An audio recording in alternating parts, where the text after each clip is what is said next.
First order of business, economic committee reports, economic development, Councillor Peters and Councillor Coomber. No report? I have nothing, but I think CAO Dawson does. Yeah, I just wanted to give council a quick overview of a meeting Mayor Tellerico and I had with Twin Road on Friday, Miles Bruns and Kimberly, I can't remember her last name. Just very quick, less than a minute. We talked about the fact that there are funds for displaced forestry workers. I brought up the topic, and it just popped off the top of my head, I hadn't even thought about this before, that we'd be prepared to, if they could provide the funding, we could take on a casual public works employee. And he said that he'd never heard, that idea was the first time he'd heard of it too, so he said he would definitely look into that. We won't let them prune our trees. They're not going near the trees. The next one we brought up, actually Miles asked if we had an economic development strategy plan. I said ours was rather old, we needed to get a new one.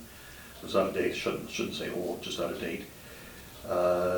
He suggested that the Rural Dividend Fund is currently on hold, but that would be the one that we would most likely be able to get from them. He said there's also one for social development and poverty reduction, and that he recommended that I talk to Leslie Grew, the CAO in Clearwater, so I will be following up with her. Who sponsors that? Ministry of Social Development and Poverty Reduction has a grant Oh, okay. for economic development to focus on that demographic. Huh. So I will call her, and according to Miles, the funding they got was in the neighborhood of $70,000 to hire a to hire a consultant. So there was definitely some admin time involved, especially in getting the application together.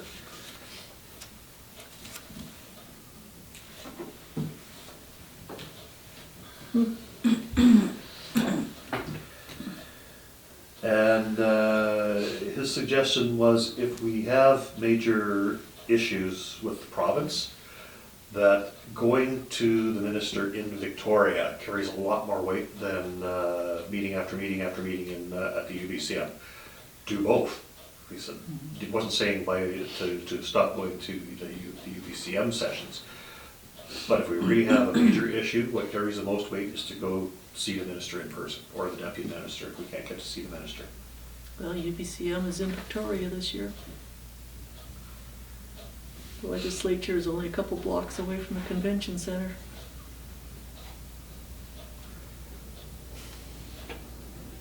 Sorry, this stupid recorder is not working again.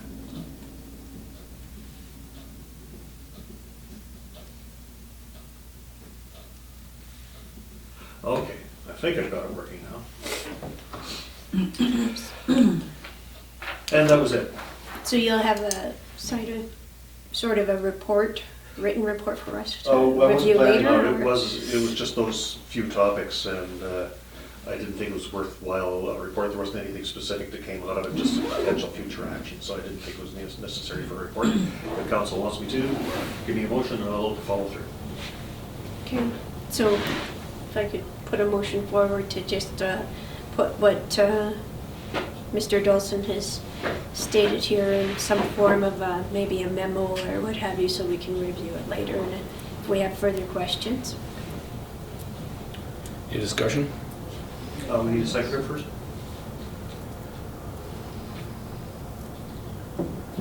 Died on the floor.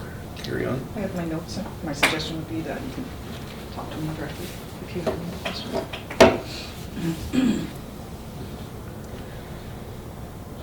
Budget Administrative Services. Councillor Peters and Councillor Coomber. We had a Committee meeting. committee meeting, yes, we actually had one done. Kind of bounced a lot of things around. Wendy had done a tremendous amount of work and pulled information which is attached to your minutes here from 7 different municipalities of varying sizes, from which we discussed some of the things that we thought were good and some of them that were not so good, things that we thought would pertain to us. One of the disagreements that Councillor Coomber and I are having is I would like to see our new policy be quite detailed, whereas she is of the feeling that it should be succinct. I feel the more words you have, the more confusion you spread. So, Interpretation. mhm. And more interpretation. In more interpret. Well, that was kind of where I was going, is have it all in black and white so that there is no gray areas. Never. So the next step for us would be taking the notes that we have, and Martin was gonna put together for our next meeting a mock policy, for lack of a better word. Draft. A draft policy, that's it, thank you. Some of the things that we discussed were, a lot of the municipalities assigned budgets to each council members, that they could choose to use as they felt would best benefit them, and it would be either a per term amount or a per year amount. The per year amount, the suggestion in most of these was that if the full amount of their budget wasn't used within the first year, they could roll it over the second year and to the third year, so that they could attend more if there was things coming up that were more important. Right now, we just kind of have a lump sum amount that is in our budget, and it can be used however and for whomever until it's gone. So having a set amount per councillor would make it easier for all of us to decide what we think is important. I did some quick actual costs based on information that Christina provided.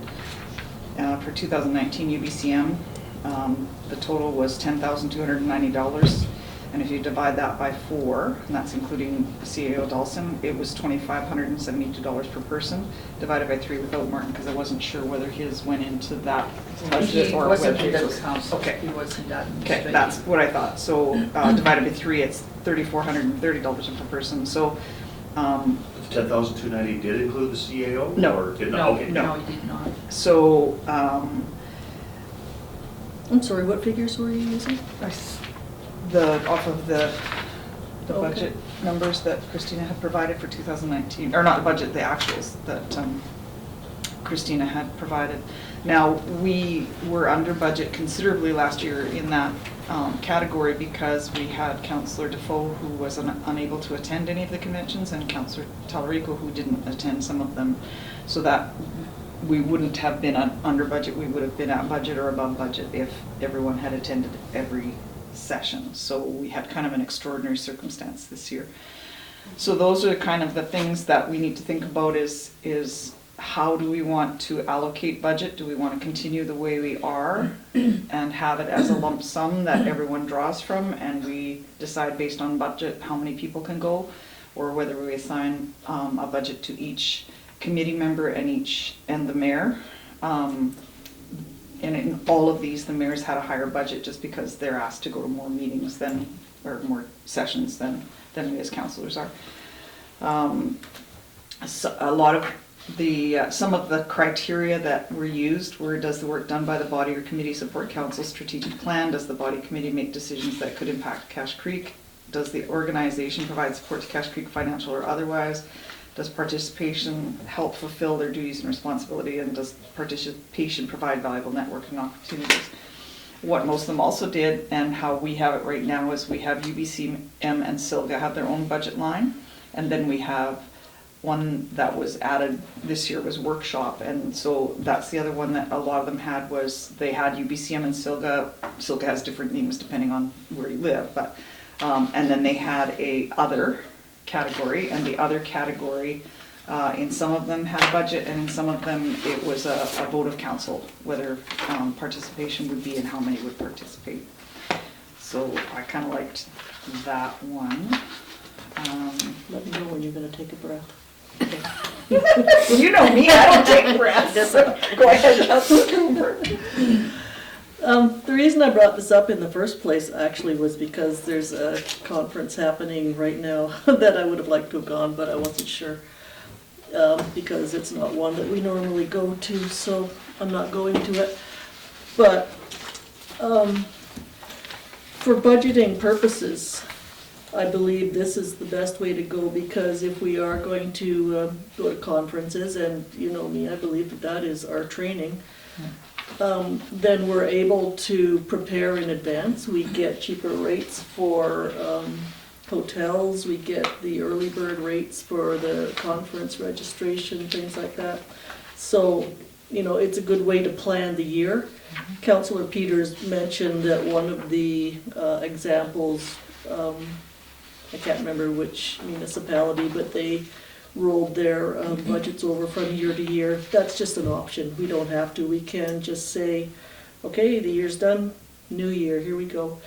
I just did a quick, and also knowing in advance helps you cut your costs by looking for carpooling options or looking for best rates on hotels and things like that.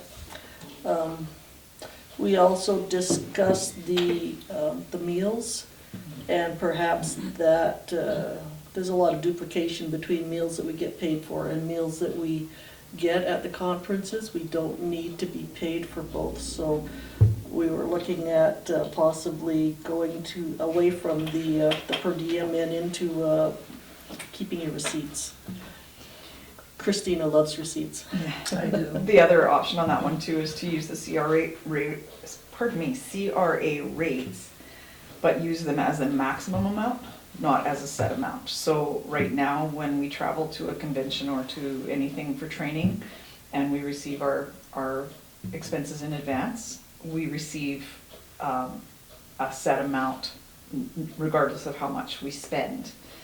So having that set as a maximum and receipts provided, you would only be reimbursed for what you actually spent.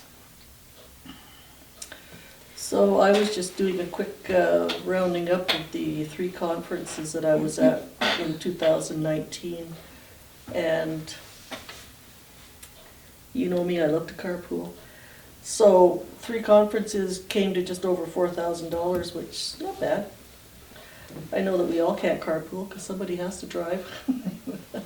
But even that, we can juggle expenses. If we share a ride, we can split them up among everybody in the car or the truck, so that one person isn't bearing the whole cost. Some of the other things we talked about too, and this is comes from Christina, that we have been paid up per diem each day that we attend conferences, and we had a fair bit of conversation on that. That is actually a taxable benefit, and we haven't been treating it that way, if I'm to understand it. No, so it's to replace lost wages, and so I would like to see something in the policy that is only paid if there's proof of lost wages, and we would have to set a cap on it, because we can't afford to pay what perhaps a very well-paid person would lose in wages. But there would have to be proof of loss of wage. And then, like, for where I'm coming from with this is, for me, is I don't lose anything. So I don't feel that I should benefit from traveling to something when it's not costing me anything but my time. The taxable portion, I think, has only been an issue in the last year. The federal government decided last year to tax us on everything. Yeah. So that's to me, that's a pretty big one, because it's at $150 a day for me. UBCM is a perfect example. It was a total of 3 days. 4, wasn't it? Well, 2 half days and 2 full days. Yeah. So a total of 3 days. That's a lot of money that really I didn't lose. That's So- $825. Yeah, yeah. And so, well, that included our travel stuff, but yeah. No, that was just not that tuition. Oh, okay. So, like, I don't feel that I should benefit from attending those. I get paid a lovely stipend as it is for being a counselor. I knew what I was getting into when I ran for council. I knew that I was going to be spending time, and to me, that's just that time that I committed to spending. So. Now, that being said, if someone loses wages, I think one of the things we have to keep in mind, and that's, I brought up childcare in our discussions as well, is we want to make sure that anyone who runs for council and is elected does not suffer financially from being a member of council. And a person who has children that would have to pay extraordinary childcare, so it wouldn't be above and beyond what they would normally pay, but if they're the primary caregiver and they have to pay someone to take their child so they can go to the conference, I don't believe they should bear the full cost of that. But again, we would have to set a cap on that, and receipts would have to be provided for that as well. Now, whether that goes in this one or whether it's something we put on a back burner for a later edition of this, I think it's something we need to keep in mind. I've been in, as I said, at our committee meeting, I've been involved in a couple of web conferences where how to get more women in politics, it has been the discussion topic. And that's one of the things, is when you're the primary caregiver, the perception is shifting, but it's not gonna fully shift for another 100 years, that the father isn't babysitting, that they're actually being a father. It's okay, you can go outside if you want. But we need to level the playing field however we can, so.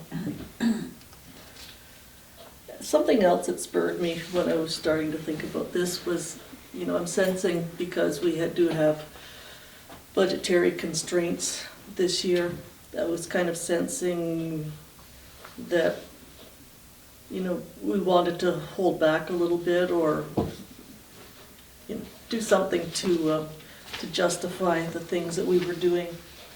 And the conferences that I've attended over the last couple of years, they keep asking, what does a leader do? What does a leader feel like? What does a leader in your community do? And at first I was thinking, oh geez, I've got enough to do without thinking things like that. But, you know, eventually it starts to take hold, and you look around at the people and the rest of the people in the room, and they're doing fantastic things in their communities, and sometimes in other people's communities too.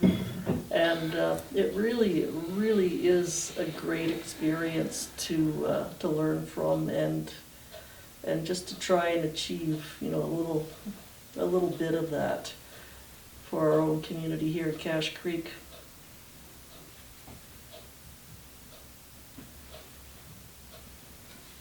Do they have any questions or input or ideas or? I think they had the $150 a day per diem set, so that was available for the working, right? And that would cover, you know, if you had your job, your daycare or whatever. That was so that they weren't so fine detailed in that. But I so, think that my Good. point Morgan? is that there needs to be proof that there is loss. From my first time here, the council of the day, the 150 was so that we did not have to submit receipts. It was not for lost wages. It was not a stipend. It was called a per diem because it was to cover your daily costs. At the time, and this was, we're talking 20 years ago, so thinking was different. You didn't use village funds to pay for tips. Now you do. You can use these kinds of funds, and it's considered normal. There will be more bookkeeping involved in processing receipts. So there was some thought there that would save some staff time as well. I'm just going back to where it was. It was not meant as recovery for lost wages. It was meant to reduce the amount of paperwork in the office. And, well, essentially it was just so that people didn't have to worry about keeping receipts, being out of pocket for forgetting to ask for a receipt, that kind of thing. One of the town of Gibbons, now this is actually designed as a staff policy, but it had some really good stuff in it. And the onus is on the employee or the council member. And they would have a form like this that they would submit with their receipts. And to me, that would take away a huge pile of that concern about time, staff time. We need to personally be accountable, and so that would be one way of I agree. shortcutting that. I agree. Yeah, and Go ahead. I was just gonna say, not having to pay that 150 to every single member of council means that money Huge savings. would be there for other training. Huge savings. Yeah, but if you consider in the past, it was given $150 per counselor for that travel. But some of the costs were included in the conference, like meals and part of them. So I think if we want to be transparent with the taxpayers, we have to be accountable and we have to provide the receipts. I agree. I And it agree. I'm just saying the way it was before. Sorry. So in a condensed form, give us your recommendation then. I prefer the receipts because if someone comes tomorrow to me and say, how can you justify that cost? I said, here it is. Thank you. So this is just to make up a policy regarding conference expenses, conferences and workshops, so that we will know in advance if we're eligible to be going. And, you know, once you're over your budget, you can either pay for it out of your pocket, or you can ask council for a motion to send you. And I'm thinking. Yeah, I would be putting that into the policy as well. One of the policies that are in your package that was actually written right into the policy, that if you went over your budget, then you would be personally responsible for any overcosts. Yeah.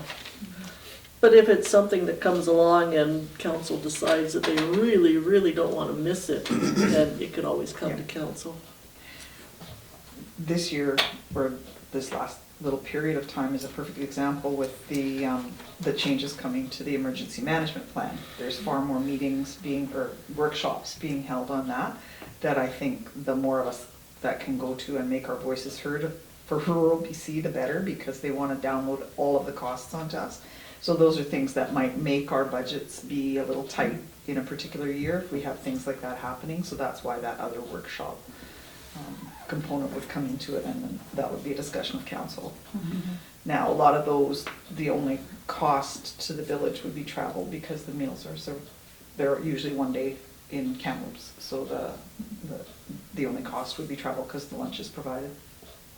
And there's In most usually cases. no registration fee for them, but, Just travel on one meal. yeah. Possibly. No, not even one meal, Yeah, because. possibly one if it's a 2-day. Yeah, but, In any case, sorry, I lost my train of thought there. What was I gonna say? The extra training component is, meant to be the flexibility, for stuff that comes up that you just haven't anticipated. well, and a lot of these, especially the ones sponsored by the TNRD, have come up like a month before the actual workshop. So there isn't time to plan for it or budget for it or any of those things, so. Are you talking about the legal seminar? Yeah, that would be a perfect example. Yeah. The legal seminar, the emergency plan Yeah, that we went, that was, I think, Silga one. Silga one. yeah. But they're out of the ordinary, like they're not regularly scheduled. We know that they have the new, after the election, they always have the Silgan and then have the new,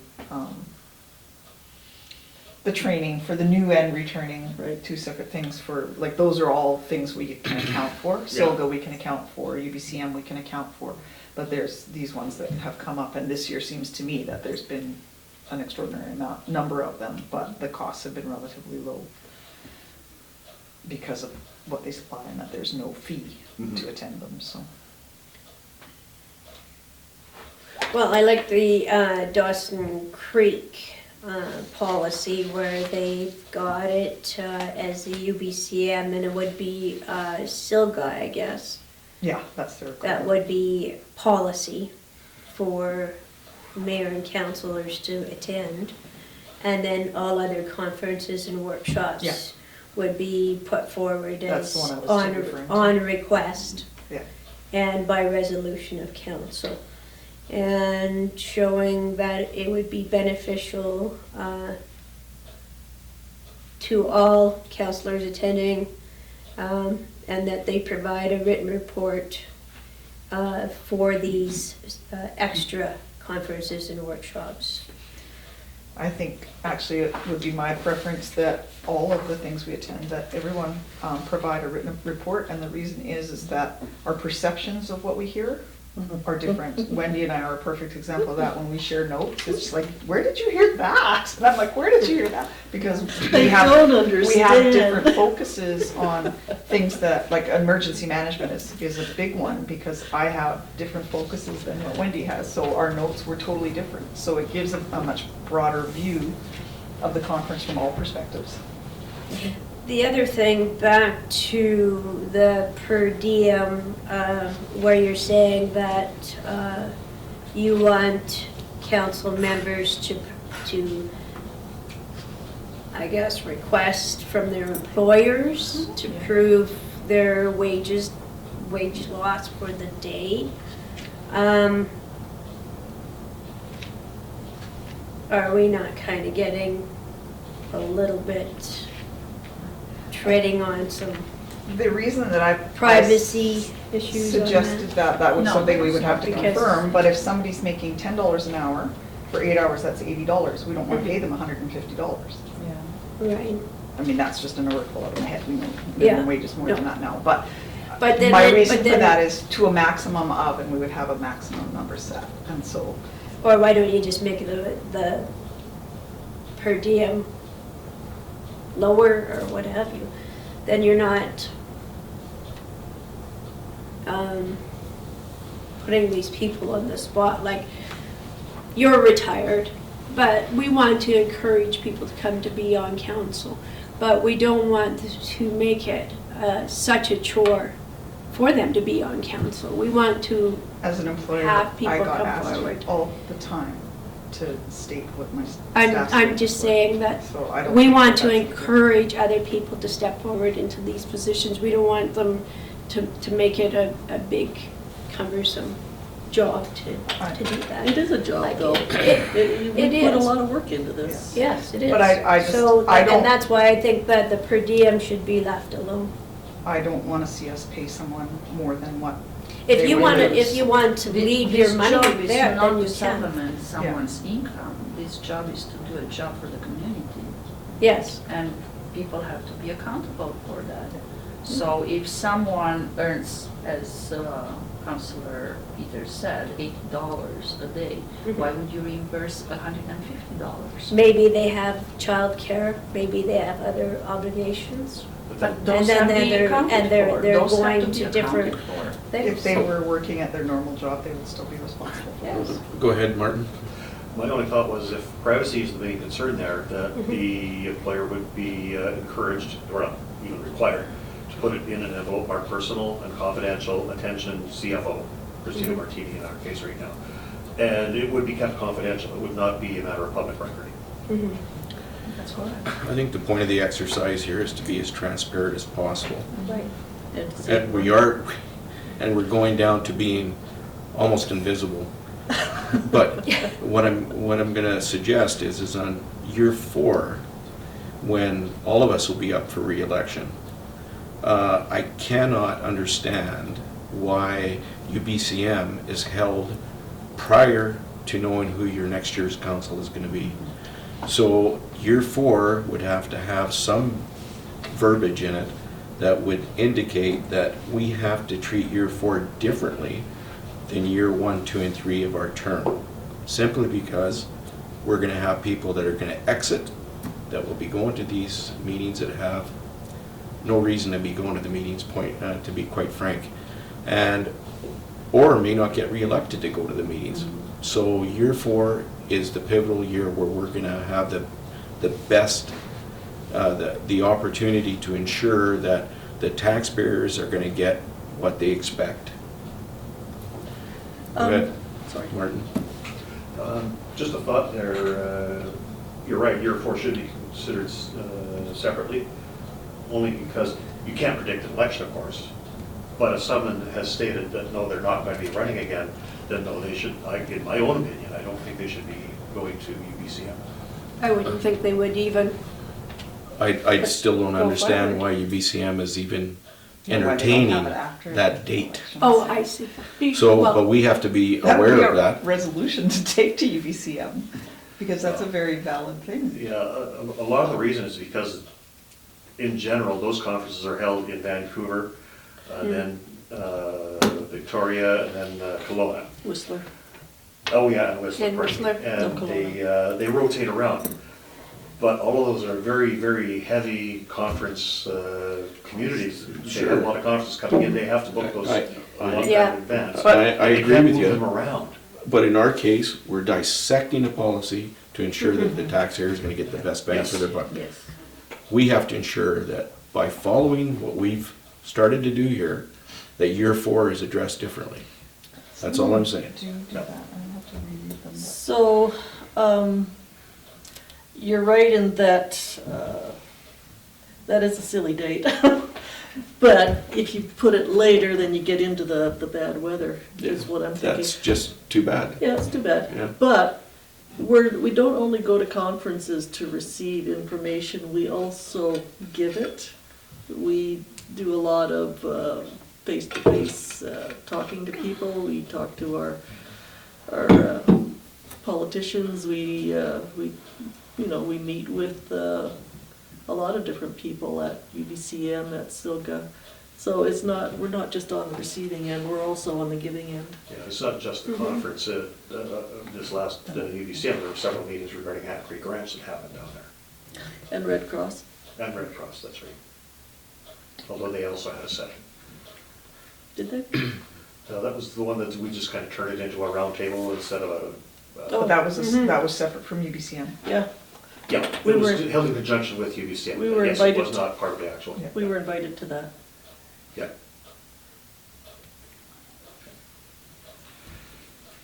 That's a valid thing.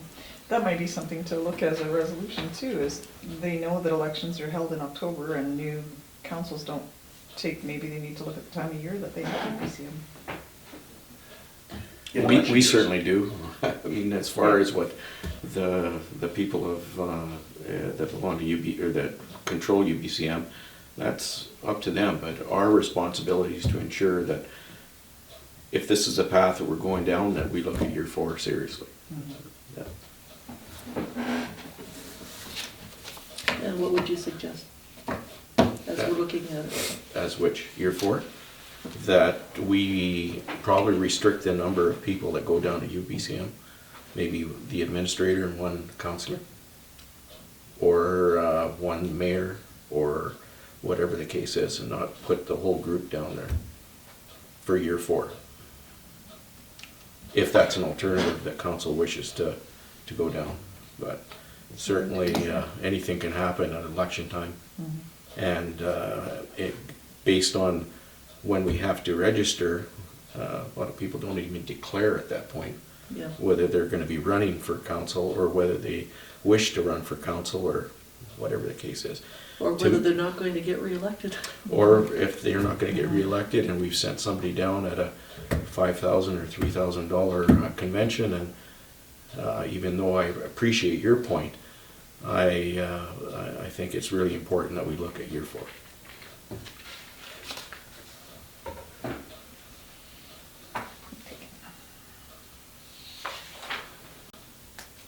Any other questions or input? Thank you for your Thanks for efforts. your input. Thanks for the effort. Both of you. We're on to Just- Paul. Go Well, ahead. oh, sorry, I was just gonna quickly, or maybe Councillor Cooper could quickly run through the 6 recommendations that he had that are on page 2. I have 9. So there's only 6 in the report, in the minutes. I added 3 at our committee meeting. So if these are, is there anything in there that we can haven't read- already discussed? I can read them all. Okay. So, I came to the committee meeting with 6 recommendations, and I added 3 more by the end. Some of them were Councillor Peters. So, set annual amounts for mayor and councillors to spend on training / conferences. And the amount that we saw most often was $5,000 per councillor, and I think $7,500 for mayor. That's just an example. Number 2, that conference expenses do not include meals that are included in the conference fee. Number 3, that accommodations are booked well in advance to get the cheapest rate. Number 4, that carpooling and any other cost savings be encouraged. Number 5, that reports are mandatory on all conference workshops and extra meetings attended. Number 6, conference reports, materials, and total costs, I guess that would be receipts, be turned in to create a binder on each conference. Total costs. Number 7 would be reimbursement for child care, 9 hours per day, receipts required. 8, gratuities up to 15% are eligible for meal expenses because people expect them. Number 9, counselor, 5,000 to 7,000, mayor, 6,500 to 12,000. Those were just the figures that I found in the example policies that we looked at. And Sorry, I wasn't grading quick enough there. What was the mayor's range? 6,500 to 12,000, And councillor? 5,000 to 7. And for sure, it's not likely that all of that's going to be used up from year to year.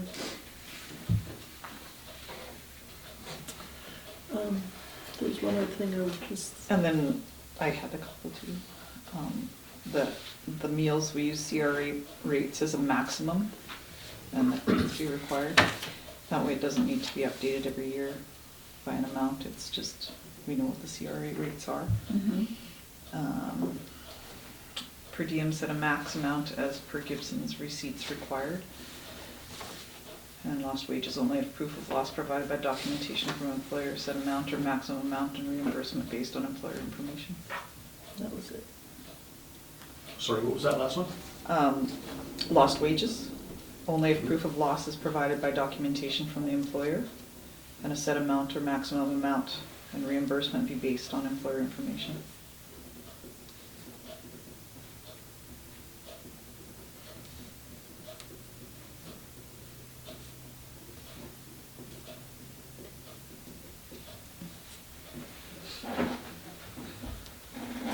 So 10 and 11 are kind of together. Yep.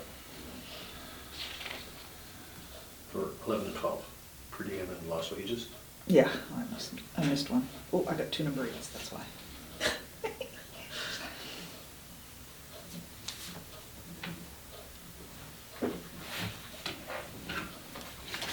And then we have something to look at with the UBCM thing, that amounts might have to be, we'll have to do some more reading on that one, but what everybody does with year 4, because some of them did stipulate years 1 to 3 in their policies. But were those older policies before you went to? Some of them were, and some of them have been updated, so some were 2019, most were like ours. I think our policy is from 2005. Yeah, I think one of these is from 2003. Yeah, so we're not the only ones that need to update our policies. Are we moving on? Policy and bylaw review, myself and Councillor Peters. Do you have anything? No meeting, no report. Public Works and Community Facilities, myself and Councillor Defoe. Councillor Defoe is not here. Just in discussion with the CAO this afternoon, you're going through the budget process and compiling input from the different departments so we can move on with the budget for 2020. Yep. And we just have water to do, Water and swimming pool. water and pool. Just to give council a quick note as well, we had an electrical fault of some sort at the sewage treatment plant over the weekend. Still not exactly sure what caused it, but the power backup for the computer that's called a PLC, a programmable logic controller, that basically runs the system. The battery backup did not kick in to provide enough power for it, so essentially it shut down the plant. We're not sure exactly what happened there. There must have been enough of a brownout that the computer shut down, and the power backup didn't have enough juice to keep the computer going. As a result, We, because of that, we have, of course, responded down at the treatment plant and found that there was a problem with one of the RAS pumps. RAS stands for return activated sludge. And it will most likely need to either be replaced or rebuilt. Associate Electrical was in today. I'm not sure if they were in over the weekend, but for sure they were in today. And taking a look at it, and they really can't figure out at this point what happened there. They were investigating to try to find it.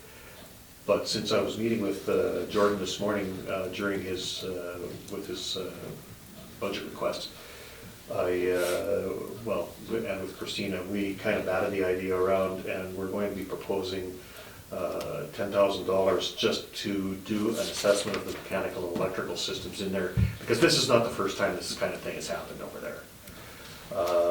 I was thinking just electrical. Christina thought, well, what happens if there's some of the mechanical works in there that are drawing too much power or requiring too much power to start up, that kind of thing. So, yeah, we need to take a look at the system. Martin and I were talking earlier, I think we did have a brownout, because when I was at Husky today, their battery backup, and it's a huge thing, it's as big as this desk failed, or was failing, and the last time that happened was after brownouts, so. I also see, I've Didn't had reach out several at the time. conversations with Dan Wadge about this over the years. He does have, or you can install what's called a line conditioner. Our power fluctuates a lot here, and I think that is hard on battery backups. And the batteries in those backups are supported by a line conditioner that's built in, and those Husky conditioners has one wear of out those. too. Yeah. So if that goes, then the battery's not gonna last much longer after that. So I think something else we need to budget for is at least getting a line conditioner.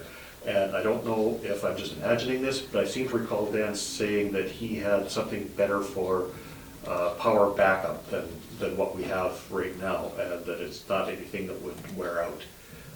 But I may be talking through my head on that one. I will be doing, I did ask Jordan to look into that.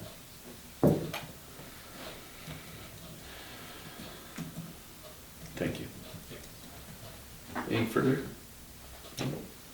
Village Services and Liaison, Councillor Cooper.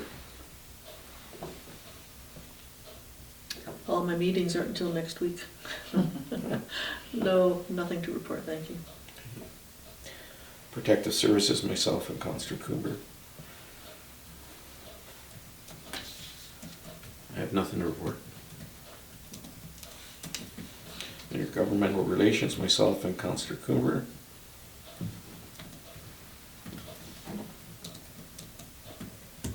Nothing to report. Do you have anything? Emergencies, a new one. Emergency Preparedness Select Committee. Councillor Cooper and Councillor Peters. If I may. That one was set up, well, initially discussed at the first January meeting that I wasn't able to attend. So I did put this into my status report as a recommendation. The report was adopted. Following that, had discussions with the two members of that committee, and felt that we need some direction from council. I also heard that there may be an opportunity to have another member of council go to this, but then another one of these two would have to step away. You can only have two members participating at a committee level, or it becomes a council meeting. So that's why we put that on there.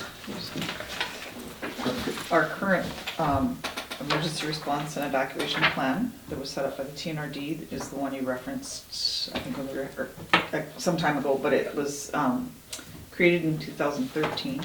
I know at the meeting we had with Steve at the TNRD emergency management little workshop we had, he suggested that once Kevin, the new coordinator of emergency preparedness at TNRD, has got his boots on, that they may be looking at updating those plans as well. So that's something we need to keep in contact with the TNRD about.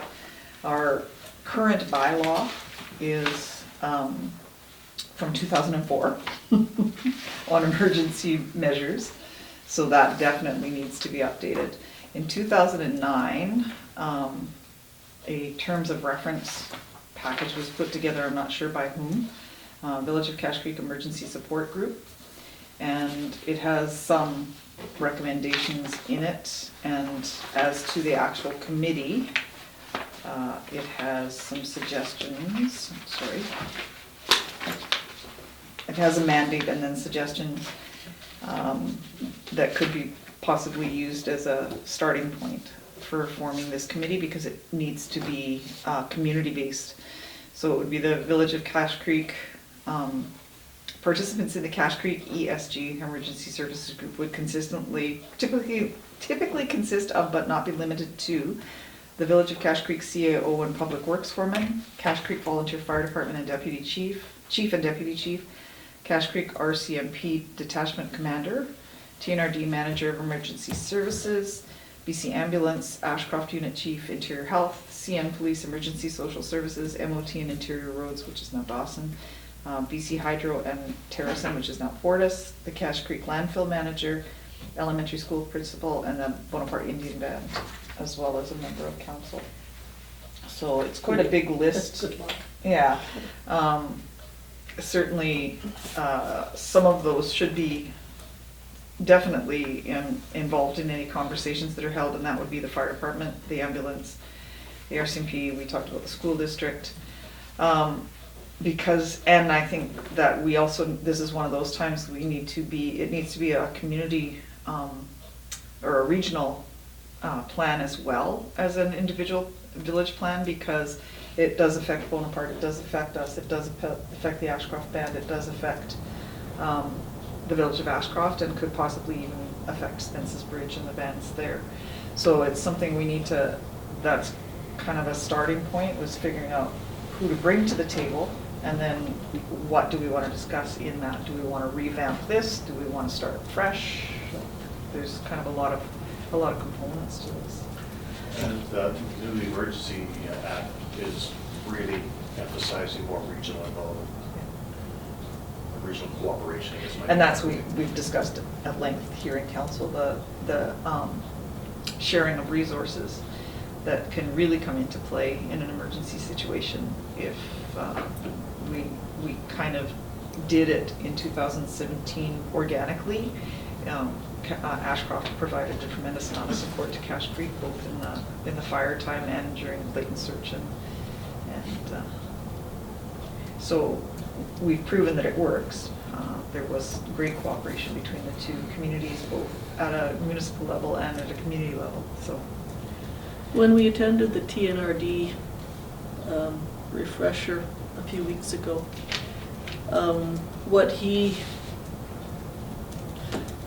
our instructor, who I've now forgotten, I think his name was Steve. Yeah. All right. All of the two Steves. What he was pushing was the chart here. The operations manager, the planning manager, the logistics manager, finance and administration, public information, Yeah, and that's who we actually need to have, I think, on the committee. well, that model is your emergency operations center. Mm-hmm. So that's when you're actively in an emergency. Mhm. That's the people. Mm-hmm. And an emergency is a bad time to tap them on the shoulder and say, hey, you No. over here. Yeah. But that's the idea of this planning committee, is to figure out who best fits those. Okay, if that person's not available, in all of the stuff that's in here too, it suggests, like, all of our lists of suppliers are outdated, all of Yeah. our lists of contacts are outdated, all of that is terribly out of date. Steve is going to get me a list of suppliers, pardon me, that one of the ministries keeps very right on top of. Yeah, that's right, Kamloops. they were. He hasn't got that to me yet, so he hasn't convinced them to release that information yet, but he hasn't said they outright refused it either, so. Yeah. So this is going to cost money too, so we're looking at it from a budget perspective. hoping that we can squeeze a few cents in because all of these folks need training. Justice Institute provides training for whatever you want, but it's not cheap. We need to contact I was looking at the last year, the first round of ones that were sponsored by Emergency Management BC happened in April, so the list should be coming out, if not out, of what courses they're going to provide. I this have year, not seen so- anything yet. Yeah, I haven't I was either, getting so- it left, right, and center last year, so. Yeah, maybe I have an email contact, maybe I'll try and get hold of her.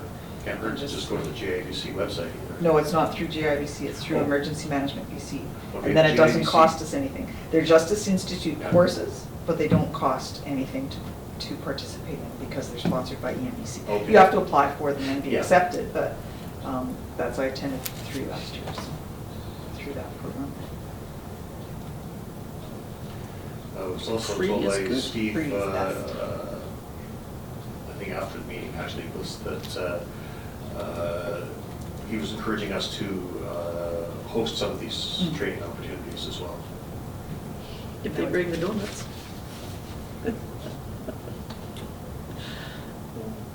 So there's gonna be a cost to this committee, and so there'll be a lot of different members at that table, so there's shared costs through the different The people at actual, the table? the actual committee, I don't believe, would have a cost attached to it, but what the committee wants to accomplish would have a cost to attach to it, and until we define that, it would be really hard to put numbers to it.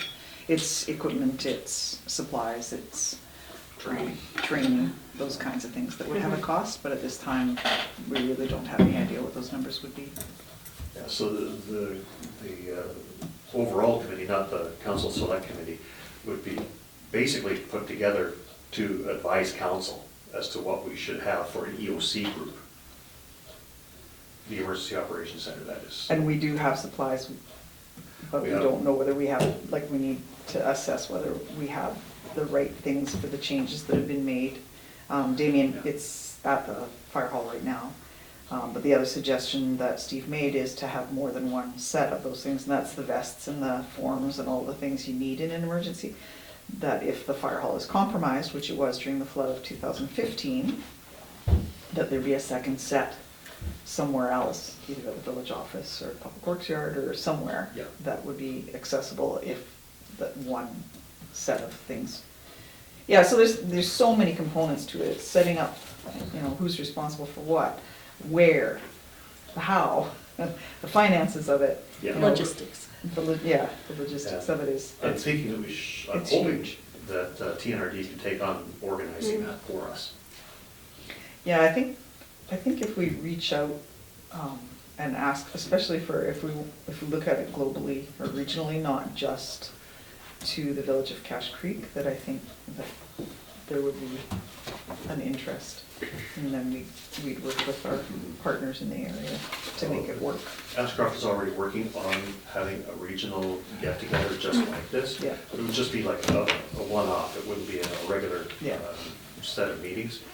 But it's What a I good think we're start. talking about is having ongoing meetings, maybe quarterly, if with a group that large, it would be kind of hard to have them more frequently, I think. But, and from there, we probably in 2021 would be looking at an actual budget, putting the committee together. Yeah.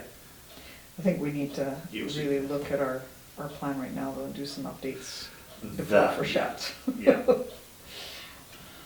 That's probably. Just in case. step Because if you're one. ready, then nothing will happen. That's my theory. Doesn't work, I can guarantee that.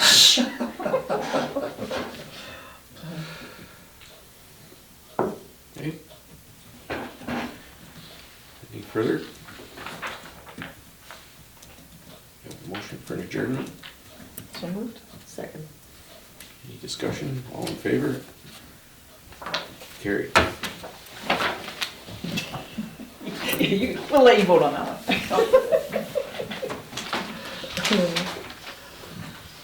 That's not-